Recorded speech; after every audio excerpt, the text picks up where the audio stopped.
Yes, it happens that you come for interviews and recruiters will get to ask you just few questions just because they feel you know it all. They might end up not even asking you questions at all because they feel you know it all, but you're wondering how this happened, how does this happen, how does this occur. And this video, I'm trying to let you know how this happened. I'm trying to walk you through how this actually happens. It might not have happened to you before, but yes, it happens. I'm a real life recruiter. My name is Cynthia, so recruiter Cynthia. On this channel, I get to tell you things that work and things that don't work, so you get to know things you're supposed to work on when it has to do your CV, your career, and you're trying to seek for a new job. So I'm here to give you insights from a recruiter's perspective. So if it's your first time here, welcome to the channel. You don't want to miss the next video we'll post. So hit on that subscribe button right there so you can join the community and you get not to miss the next video that we'll post. All right, so for this video, we want to talk about how you get to go for interviews. So how you get to go for interviews and you get to just answer a few questions from the recruiters. You're wondering how does this happen? How does this even occur? So let me tell you how we get the feeling that we are not supposed to ask this particular candidate a lot of questions. So it happens because of your CV. So on this channel, I've said it a lot of times, countless times, that your CV is the first impression. Your CV sells you before any other thing. Even before I talk to you, before I get to know you, before I speak with you, I first get to meet your CV, right? So your CV is always supposed to be selling you out. It's supposed to create a good impression. So imagine I open your CV, all right? The fonts are all in the same font. Everything is well aligned. The color you use, they are very professional. Everything is just too good. There are series that are that impressive that once you open them, you just be like, wow, this is so good. So once your CV sends that impression, when we call you for interviews, trust me, we don't get to ask you a lot because your CV is well detailed that we feel like you know what you're doing for you to have such a CV. Some people are like, how do I get? Yes, CVs are like that. CVs make us say, wow. We recruiters, we open CVs and we say, wow, who is this person? I've had a situation where someone that was not qualified for a job applied for that particular job, but due to how fine and how good their CV was looking, I had to save that CV so that I can look for a particular role that that person fits into, so that I'll put that person in that particular role. That is how well your CV can sell you. That is how good your CV can be, and we won't get to ask you such questions or big questions or get to drag the whole thing and get to understand if actually this person knows what they are doing. Your CV already says you know what you are doing.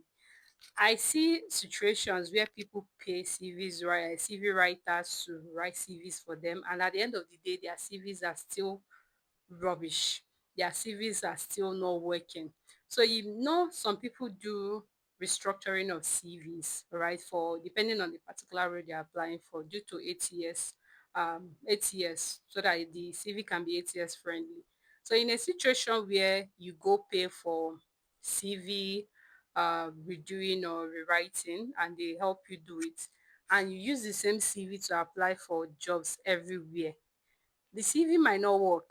It might work for this particular job, it might not work for the other one. So what ATS does is it actually screens CVs that do not align first before it gets to the recruiter. So in a situation where the ATS says your CV does not align, it pushes it out first. It might not get to us.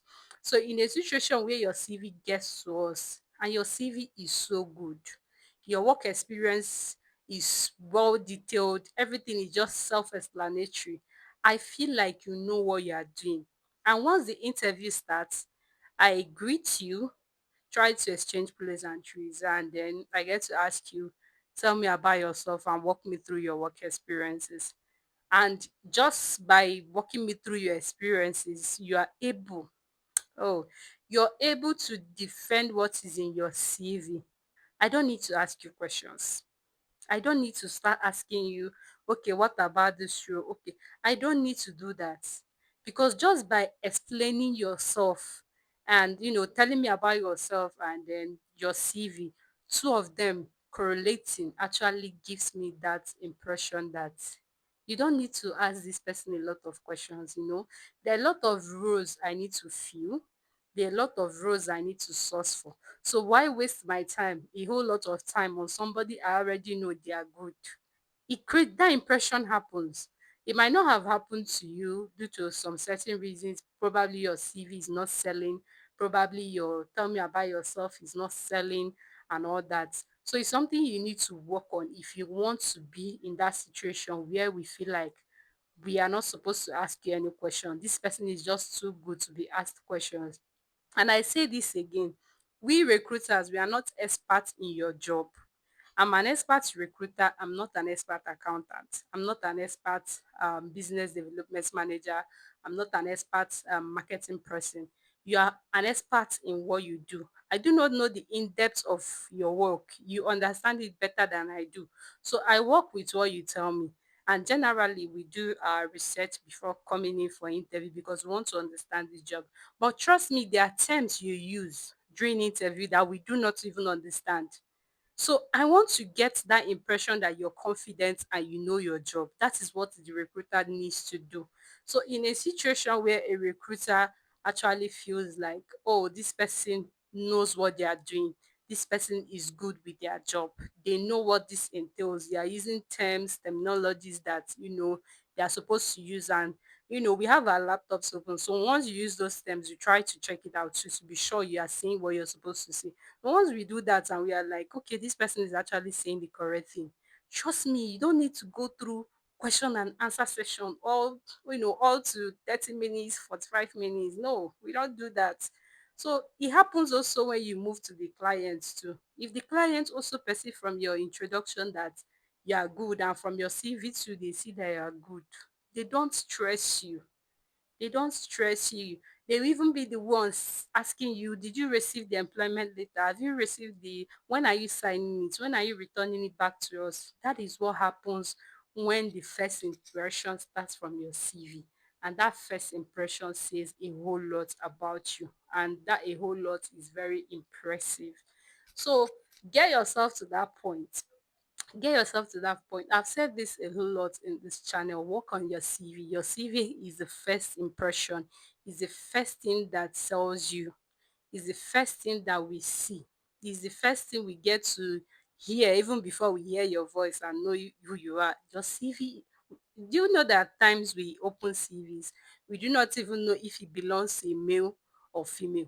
Yes, you open your CV, you don't even know due to the name or something. It's not something you're conversant with. It's not a name that is common.